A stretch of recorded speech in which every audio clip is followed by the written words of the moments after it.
ఓ అర్జున, ఈ భూమి మీద ఎప్పుడైతే ధర్మాన్ని అధర్మం ఏలుతుందో అప్పుడు నేను అవతరిస్తాను.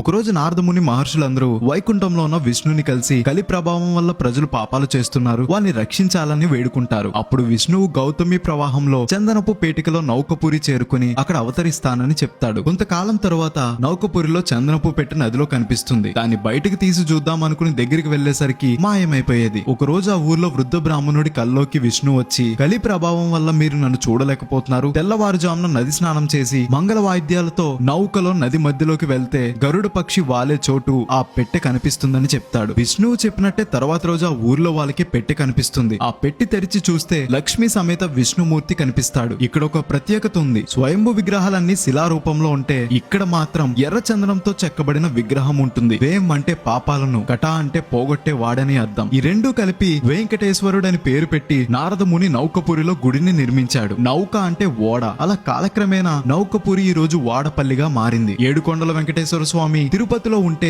7 శనివారాల వెంకటేశ్వర స్వామి వాడపల్లిలో ఉన్నాడు. 7 శనివారాలైనా లేదా మరే రోజైనా 7 వారాలు 7 ప్రదక్షిణలు చేస్తే ఇక్కడ కోరుకున్న కోరిక తీరుతుంది. రాజమండ్రి నుండి 30 కిలోమీటర్లు, అమలాపురం నుండి 40 కిలోమీటర్ల దూరంలో ఉంటుంది. ఈ పవర్ఫుల్ గుడి యొక్క పవర్ ఇప్పుడు పక్క రాష్ట్రాలకు తెలిసింది. అందుకే ఎక్కడెక్కడ నుండో వచ్చి ఈ కలియుగ వాడపల్లి వెంకటేశ్వర స్వామిని దర్శించుకుని కోరికలు కోరుకుంటున్నారు.